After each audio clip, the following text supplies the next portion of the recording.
It's Wednesday, Adams. I see you're trying to distract yourself from your own banal thoughts. Let me help. Here's a recording thing made of my latest root canal.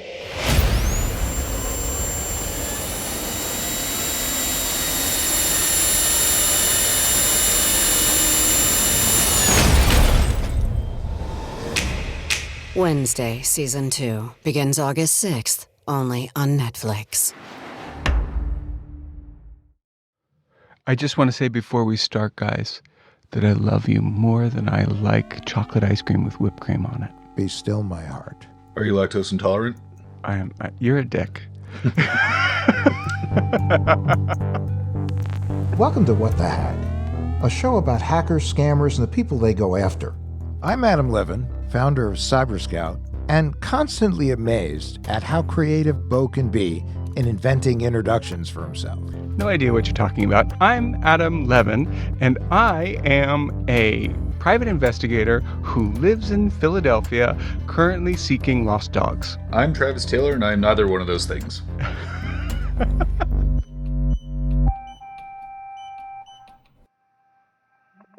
Adam. Beau. It's Axton Betz-Hamilton. The Axton Betz-Hamilton. Oh my gosh. Axton! Ah! Hey! Long time no see. Indeed. It's been a few years. Absolutely. I'm completely starstruck. Why is that? Because you're like a celebrity in the whole world of these things that we talk about. Your story's legend. You know, I still haven't quite integrated that into my self-concept yet. And I had this happen walking in the park the other day where somebody came up to me and was like, "Oh, you wrote that identity theft book," and I'm like in this a sweatshirt and sweatpants, and not even thinking that, hey, I have recognition. It was a weird moment, but yeah, people do see me that way. So count me as one of them. That's me. Okay, so I'm really excited today. We have, in my opinion, a very, very special guest. I mean, a legend in our world, a wonderful writer, a remarkable person. And I've known her now for close to 10 years. And the story she tells is truly an amazing story. And Beau, Travis, and I are fanboys. So, yeah, no, it's true, actually. I hate that term, but I'll take it today. We are celebrity struck. We are not worthy. But anyway, our guest today is Axton Betz-Hamilton. So anyway, Axton, we have Beau Friedlander, we have Travis Taylor. Hello. And we have a cast of thousands all hiding behind the screen. So tell us about yourself. Where do you live now? I currently live in Brookings, South Dakota, which is in east central South Dakota, not too far west of Minnesota, for those who may not be familiar with South Dakota. And what brought me here was the opportunity to be an assistant professor of consumer affairs at South Dakota State University. Oh, what is it? What does that entail? What do you teach exactly? So, consumer affairs is a broad term that captures consumer economics, financial planning, financial counseling, a little bit of business management. But I primarily teach in what we call the family financial management area. So I teach courses in financial planning as well as financial counseling. Now, this isn't your first professorship, is it? Indeed. So prior to coming to South Dakota State, I was an assistant professor of consumer studies, very similar to consumer affairs, at Eastern Illinois University in Charleston, Illinois. So what's the difference between the affairs and the studies? The difference is really who was in charge of naming the program at the time. We are so inconsistent with how we name our programs in our field. So I'm basically teaching the same stuff. Is that how you and Adam know each other? Because he was the director of consumer affairs for the state of New Jersey, and you teach consumer affairs. Did you know you have that in common? Well, so how I met Adam was kind of a fluke. And what happened was I found where he had written about me, and I contacted him to correct him because there was some information that was factually incorrect based on some developments in my identity theft case, which I know we'll get to. So let me ask the really dumb question. So you were the victim of identity theft, Axton? Indeed, I was. And I was a victim at a time when identity theft wasn't even a thing. People didn't know about it. So what, it wasn't a household word. In fact, at the time that I was a victim of identity theft, people didn't know, because I was a child at the time, people didn't even know that children could have their identity stolen. So it wasn't even on the radar. So when is this about? 1993. Axton Betz-Hamilton was 19 when she first requested a copy of her credit report. She expected a high score, but got exactly the opposite. My credit report was 10 pages long, full of fraudulent credit card entries and associated collection agency entries. She learned her identity had been stolen years earlier when she was just 11. Okay. And in fact, in those days, all the way up till really the middle of the first decade of the millennium, when you had an identity theft issue, the consumer was never viewed as the victim. It was always the business that was the victim. Consumers we were all just collateral damage. Or potential crooks. That too. Oftentimes you were guilty until proven innocent when it came to any claim of being a victim of identity theft. Okay, so you're coming up on, it's almost 30 years since that happened, since you first were the victim of identity theft back in a time when the Gulf War had just started, and it was a very, very different world. I mean, think about what 1993 was. Just 2 hours ago, Allied air forces began an attack on military targets in Iraq and Kuwait. In 1993, again, this was before child identity theft was even heard of, really, my parents' identities were stolen. At least that's what I've been told. So I watched them deal unsuccessfully with trying to recover from the identity theft because, again, back at that time, consumers weren't considered the victims. The creditors were, and the businesses were. So legally, there really wasn't a lot of recourse for my parents. And the whole guilty until proven innocent thing that Adam just mentioned, that was definitely true for my parents. And, we had our mail come up missing. And back at that time, again, early 90s, we lived on a farm out in the country, and we had a big yellow metal mailbox out by the road that anybody could have driven by and taken our mail. And we thought that's what was happening. My mom got a post office box in town, and our mail was still coming up missing. I mean, and this was everything. This wasn't just somebody picking out bills with personal information or stealing checks out of the mail. I mean, this was farm magazines, my pen pal letters, because back then we wrote letters to each other by hand as kids. We didn't do texting or TikTok or anything like that. So definitely different time. But it felt personal in that regard because they were taking not just personal information, but things that we liked, that we enjoyed. My dad enjoyed the farm magazines. I looked forward to my pen pal letters. And because our mail was being stolen, at least it seemed to be, from within the post office, there was a family member suspect because that family member did work within the post office. And there were other suspects as well growing up that my mom said, well, this person we know, they were able to afford this. Well, how can they afford that given their salary? And these suspects that mom came up with were people who were close to us.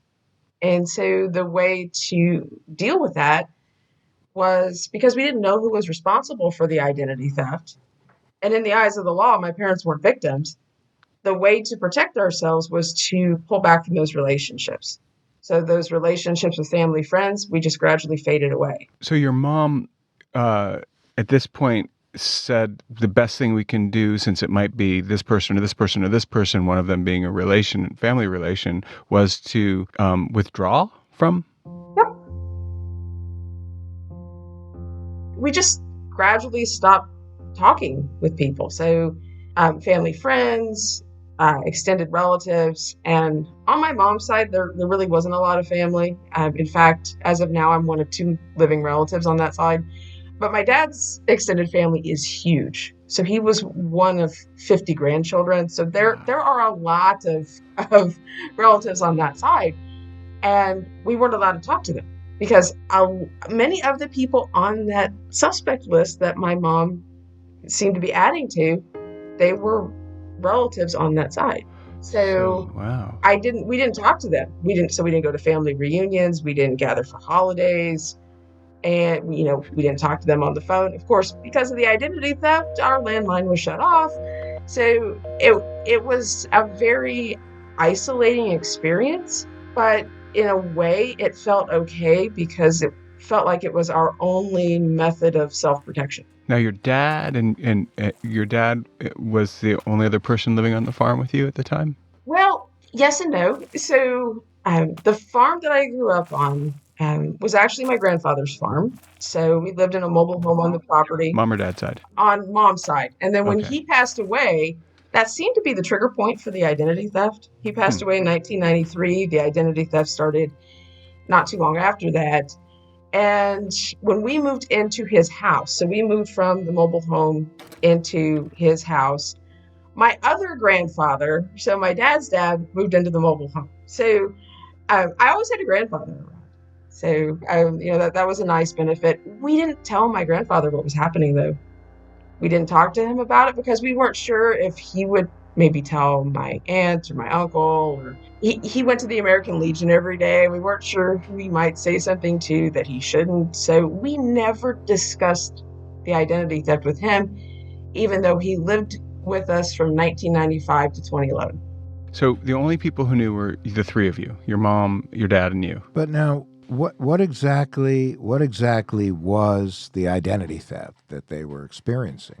Yeah. Sure. That's an excellent question. So the identity theft that they were experiencing was all financial identity theft. So credit cards being taken out in their names, checks being written off my mom's account, but it looked like a mirrored account.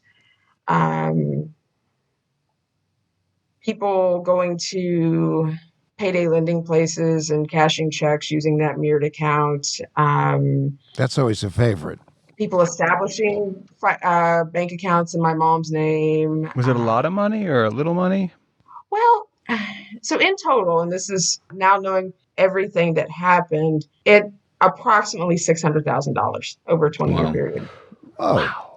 That's Wait, but at the time, though, when your mom was just experiencing these payday loan things and stuff, it was $600,000 then or later? Later, the sum total. So back in the early 90s, it was a few $100s here. Gotcha. A couple $1,000s here on the credit card. They weren't massive amounts. Okay.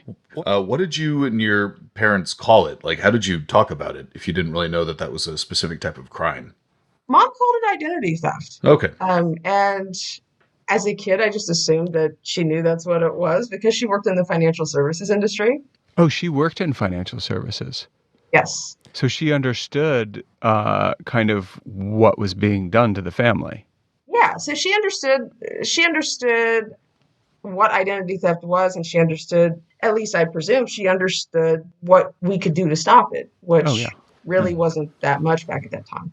But basically what's going on is mail's disappearing, strange accounts are appearing, money is disappearing here and there, and meanwhile, your family is withdrawing from pretty much everybody you know. You're becoming sort of like this island.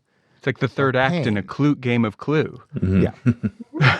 Everyone's suspicious of everyone. So it was the butler. Every person in this room has the perfect motive. Did the butler do it? No. Clue. It's not just a game anymore.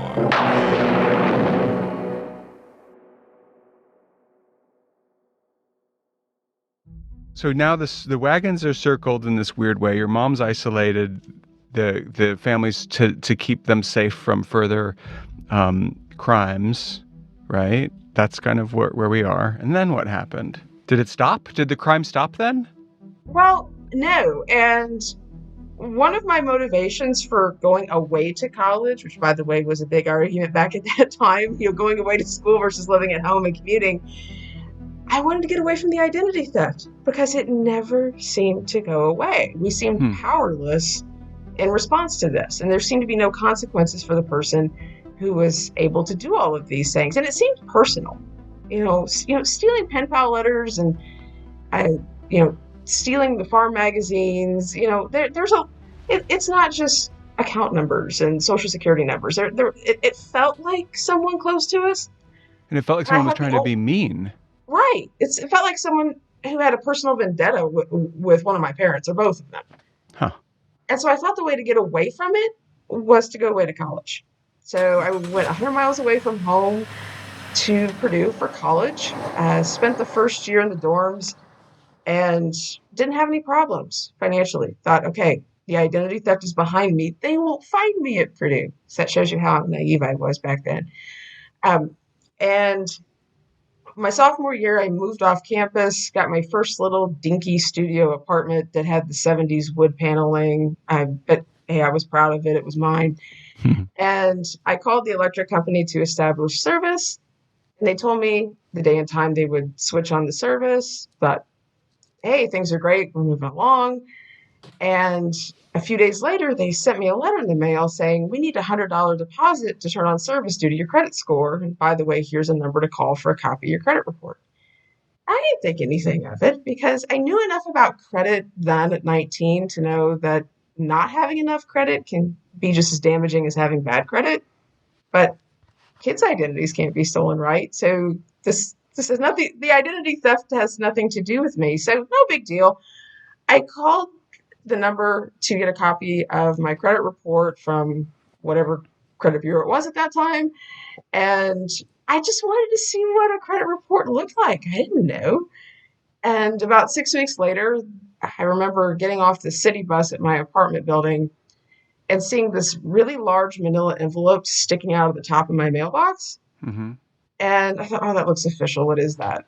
And I got to my mailbox, saw it was from the credit bureau, and it was thick. I mean, it was just like that, it was like a half an inch thick. Yeah, it was about an inch thick. I thought, oh, credit reports must be really hard to read. They must come with a lot of instructions and those were the days when you received a hard copy credit report. The envelope screamed credit report. Right. And please open me and steal this person's identity because it's their whole credit history. For someone who is living through an identity theft saga that seems to never be ending, to have this thing sitting there like a flashing red light going, open me and steal what's inside, that probably was a little disconcerting too and embarrassing. A lot of people didn't. They just felt funny. When other people knew they were getting a credit report, they figured something must be wrong. Yeah. Right. And in my case, it was wrong. Well, why? Wait a second. It shouldn't have been so thick? So when I opened the envelope, and again, expecting instructions and disclosures, my credit report was actually 10 pages long, full of fraudulent credit card entries and associated collection agency entries that dated back to the time that my parents' identities were stolen back in 1993. So it can be assumed that the person responsible for their identity theft was also responsible for my identity theft. Adam Levin runs Identity Theft 911 and says there are millions of cases like Axton's. Family members use a child's name and social security number to open accounts. And since most companies don't cross-reference the age, the fraud goes undetected. It may only surface when the child actually applies for a credit product, whether they're applying for a student loan or their car or their first credit card. So our three identities were stolen at the same time. So how did you feel the precise moment that you were expecting a short story and ended up with War and Peace in your envelope? What was the first thing that went through your mind, especially when you suddenly realized that your credit was mixed up in all of this as well? I thought I would never have anything. I thought I would never own a car. I thought I'd never own a house. I thought I would never have a credit card. Those things that people take for granted who don't have identity theft happen to them. I thought I would never be able to have those things. And so you said it went back as far as 1993. Was there anything more recent in there? Was that someone doing that when you were still in college? Yeah. Well, there was stuff ongoing. So it started in 1993. This was 2001. There were things in there that through early 2001. But see, by that point, the identity thief had to stop because my credit score was 380. They'd taken my credit and ruined it as far as they could. So there was no more to be had. They had No more blood in the stone. Right. You said earlier the total was $600,000 also. Now, where are we now? When you looked at that report, how much were you on the hook for? Just looking at the original, it was probably between 10 and 15,000 at that point. Which for a college student is huge. Heavy stuff. Giant. So you were like, I'm done. Okay, great. I'm going to college and I'm never going to be able to pay for anything. Right. Okay. So then what happened? Well, the next step was to call my mom because, again, she worked in the financial services industry. I thought she would know what to do. And she told me to not take the identity theft personally because this is what identity thieves do. They get someone's information, they use it for what they can, they move on to somebody else. And that the identity thief, in my case, had to have been long gone because they couldn't use my credit for anything else. My credit score was in the second percentile of all credit scores in the nation at that point. So really, there was no blood left in the stem. That wasn't a very satisfactory response to me. And, you know, I'm a person who tends to grab the bull by the horns in many respects. And I thought, I'm going to start calling these original creditors because surely they'll understand that I was under the age of 18 and they'll remove the information from my credit report. I got a rude awakening on that. The first one I called, the customer service representative said that my case wasn't identity theft because someone made 2 payments on the card before stopping paying on the card, and that identity thieves don't do that. So I was essentially being told I was a liar from the first place I sought help. Which is also patently incorrect. That's totally false. Right. Identity thieves often will make a few payments so that they can increase the amount of blood in the stone. Right. Okay, so then what happened? Well, again, I really thought I'm never going to own anything. And again, I'm guilty until proven innocent. And why? Why is this happening to me? Who is so angry at my parents that they've ratcheted it up another step and they've stolen their child's identity? You know, that's a level of personalization that wasn't there before, you know, at that time from our perspectives. And I took it upon myself to file a report with the Indiana State Police because I thought they would be the best law enforcement agency to take the report. Since my parents lived in Indiana, I lived in Indiana just 100 miles away, and I thought they have jurisdiction over the whole state. They'll be the ones who can do something about this. And at 19, I wanted lights, sirens, and, you know, hail of gunfire if necessary. At this point, like, just take them down. And I didn't get Sean that. Connery when you need him? You know? Exactly.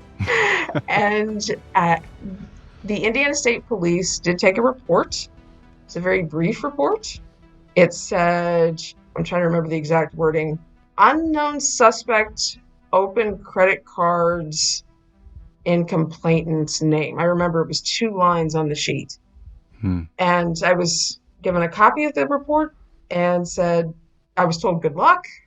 You'll need to show this to original creditors. And that was the extent of the involvement from the Indiana State Police. I'm not trying to say anything bad about our state police, but back at that time, and I didn't realize this, that was actually a good response from law enforcement. No, a lot of law enforcement people in those days were like, this has nothing to do with us. There's nothing we can do about it. You know, but Adam... Call the FBI. Adam, I know you'll remember this, but I remember I had, not that long ago, my identity was stolen, and I needed to get a police report, because you always have to get a police report when there's an instance of identity theft, because your creditors do need to see it. Right. And I went to the police station, and he literally said, it's not my job. And I was like, it is your job, actually. And he said, no. And I actually had to say, like, listen, you know, I work in the media, and if you want to play this game, then we can have an article come out about how you're wrong about this, or you can take the report. Mumble, mumble, mumble. He took the report. He didn't want to do it because it was a lot of work. And that is like, so you did great, actually, because even nowadays, they don't want to fill out that form. It is about a half an hour's worth of paperwork. And you were 19, correct, at the time? Yes. Had you discussed this with anyone other than your parents at that point? before. Yeah, I like know a you mentioned counselor that at you'd college or something? yeah, that you'd been cut off from a lot of your, family, friends, and everything like that. And just wondering if there's if the secret was out at that point, or was this a thing for discussion, or was it still very much kind of kept under wraps? Back at that time, there really weren't a lot of resources on college campuses to help Right. students with Mhm. financial issues.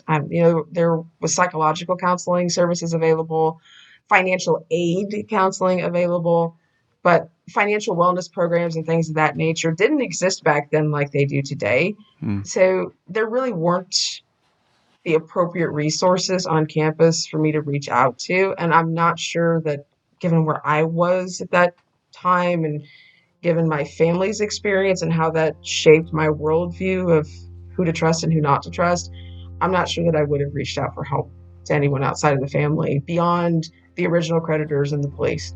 That sounds like it must have been very isolating. Yeah, and I think that was planted by mom and really dad too, because dad believed that keeping this to ourselves was really the best option to not tip off the identity thief to anything that we might be doing to try and catch them or stop them. Growing up in that environment, you really learn to not trust because everybody's motives are questioned. If I would walk through a store with mom, I would look at people and think, oh, is it you? Are you the thief? Are you the thief? Are you the thief? And that was what was going through my head. That really messes with your sense of trust. That's still something that I off and on struggle with today. Oh, man. Well, and in the world of identity theft, and especially when you're dealing with victims, it is not uncommon that there is this shame culture where either you think you did something wrong, or you're embarrassed or uncomfortable speaking to anyone about it. But there's And a then, of blame, course- like a blame the victim thing, Adam? Yeah, that's really was. It's blame the victim. Because, you must have done something wrong. Yeah, you told somebody something you shouldn't have told them, and they got the information, or you did something dumb, or whatever. And in so many situations involving identity theft, the victim did nothing wrong at all. And instead of feeling shame, they should be comforted. Where in the story, with your mom saying like, chill, be chill, that you're done. Which it won't also happen doesn't anymore. sound like a very mom kind of statement for moms. Well, I don't think she said be chill, to be fair. No, but I'm just simply saying, hey, that's the way, stuff happens. Live with it. It's like, no. Did you think it was weird that your mom was like, not outraged with you, or was that kind of what you expected? Oh, that was what I expected. Mom Okay. was very factual, very direct. Okay. That was just how she was. And, in our family, she was the one who was the financial wizard. And in my parents' relationship, and I think my dad would agree with me on this, she was the smart one because she went to college and dad didn't. And so that dynamic was well established, and that created some relative power with mom that maybe dad didn't have so much of. And so she was the one you listened to. I mean, she was right. Did she help you dig out of that $10,000, $15,000 hole? Is that, if she was the wizard, that would be the next move, no? Nope. What happened? She said that the accounts would just age off my credit report and to not worry about it. And I didn't take that for an answer. So I actually called my dad too, and his reaction nearly broke the receiver. His was a far more appropriate parental response. You'd have to bleep out the words if I actually said what he said on here. So, well, also when they talk about aging out of your credit report, it's like 7 years. Mm-hmm. That's especially to somebody 19. That's like an eternity plus one. Absolutely.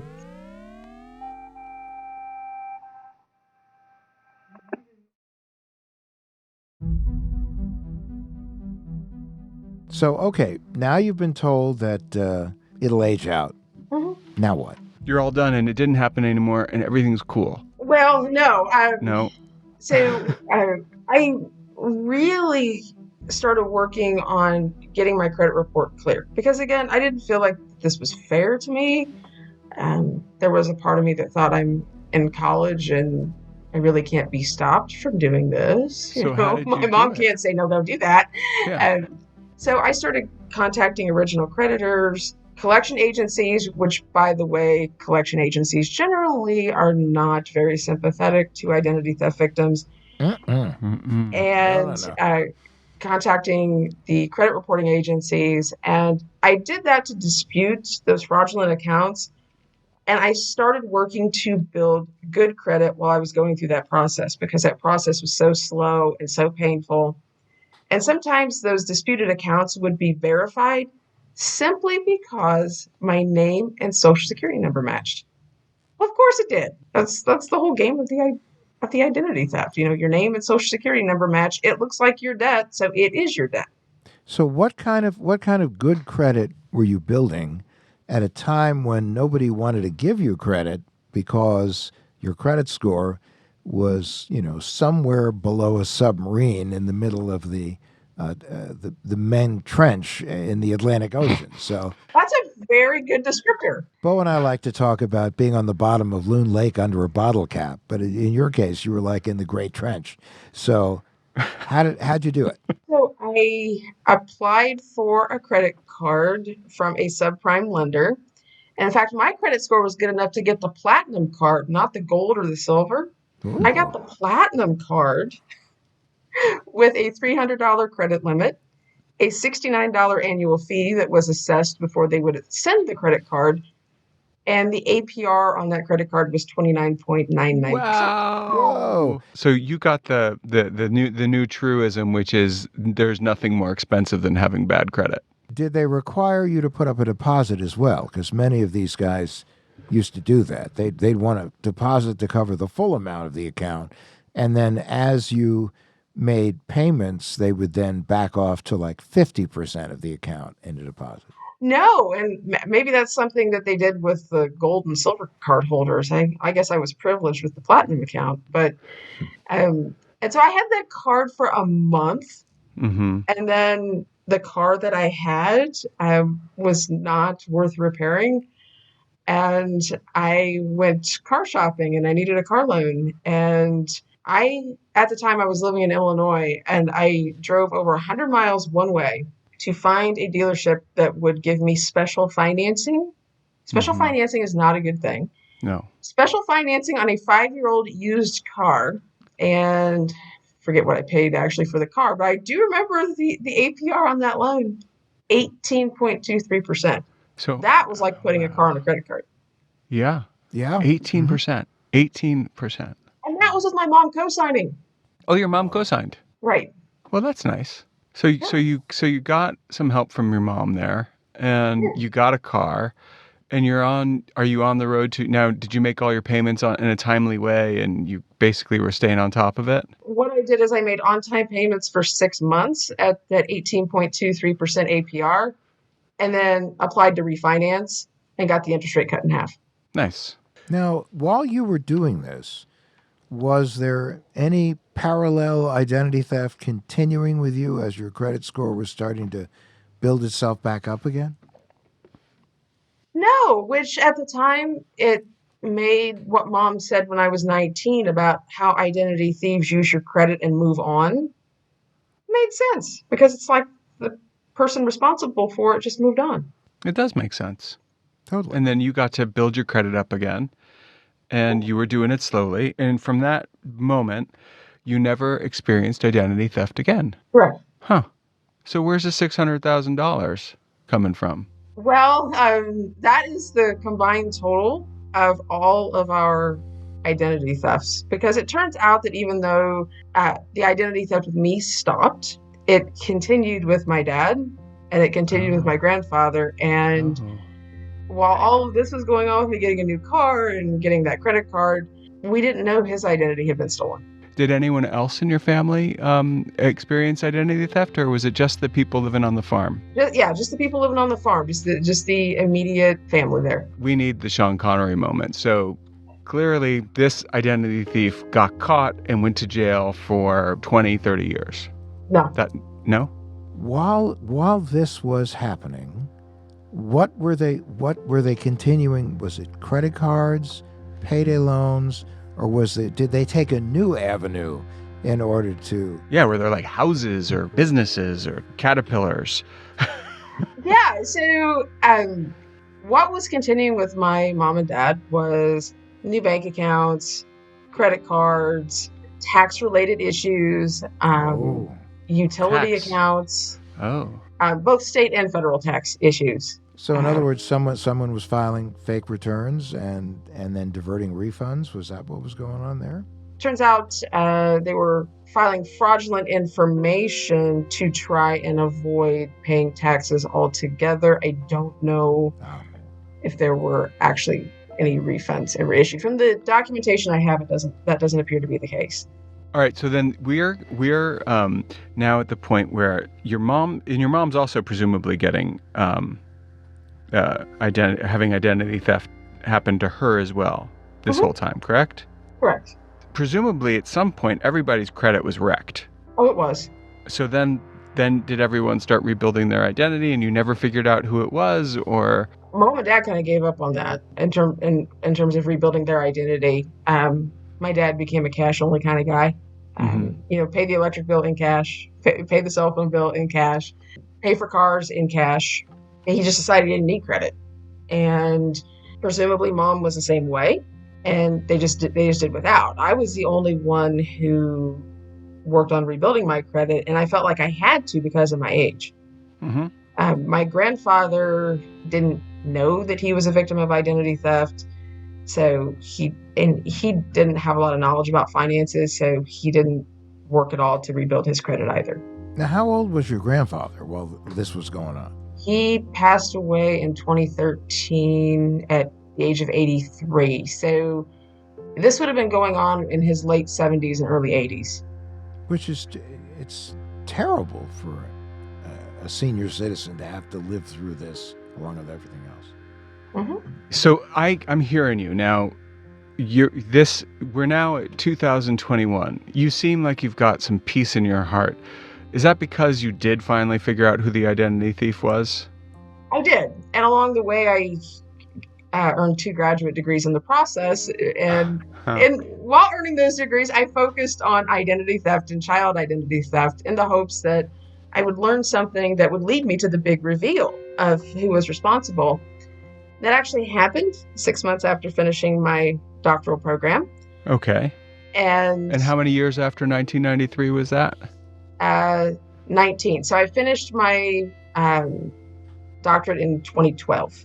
And then in 2013, found out the person responsible. So full 20 years, almost to the day, from the time that the identity theft started to when the offender was identified. Wow. And what was the situation? So it was actually a very sad occasion. My mom had been diagnosed with leukemia on the very same day that I officially finished my doctoral program. And she passed away from leukemia 6 months later. Sorry. 2 weeks after that, my dad called me and he was livid. So this is February 25th of 2013. This date is burned into my brain. And he called me up and he's just yelling at me for running a credit card over the limit in 2001. And I said, "What credit card is it?" And he told me, and I said, "Dad, that was one of the credit cards that was taken out in my name as part of the identity theft." And he said, "Well, it's in a file box of your mother's, and it's in here in the file folder with your birth certificate." Whoa. Yeah, and so my blood ran cold because I had my birth certificate, the original that was handwritten, and I knew where it was. It was in my house. What birth certificate was this? Huh. And come to find out, it was a certified copy that was issued from the county health department on June 7th of 2000.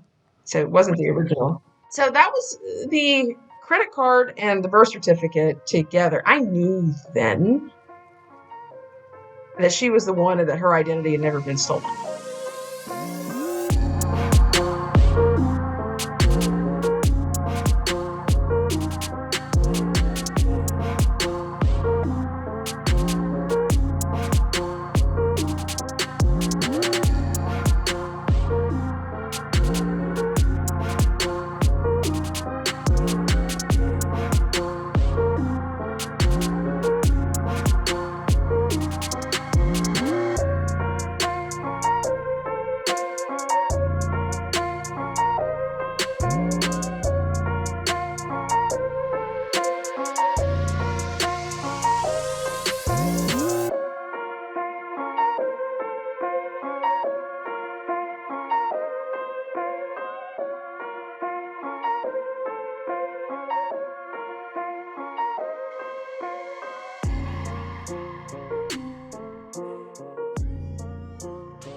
Behind every empire are the people history tried to forget.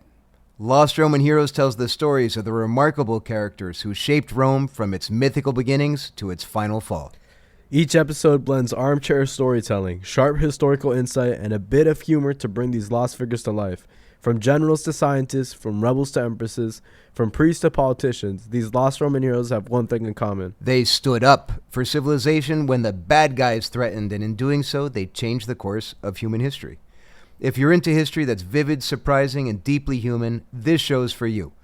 Behind every great meal is a person with a story to tell. Hear them on Culinary Characters Unlocked, the podcast that reveals the lives behind the food. Hosted by me, David Page, Emmy Award-winning journalist and creator of Diners, Drive-Ins, and Dives, as I talk with everyone from culinary legends to mom-and-pop standouts about the creativity, grit, and passion that shape the food we love. Follow Culinary Characters Unlocked on Apple Podcasts, Spotify, or wherever you get your podcasts.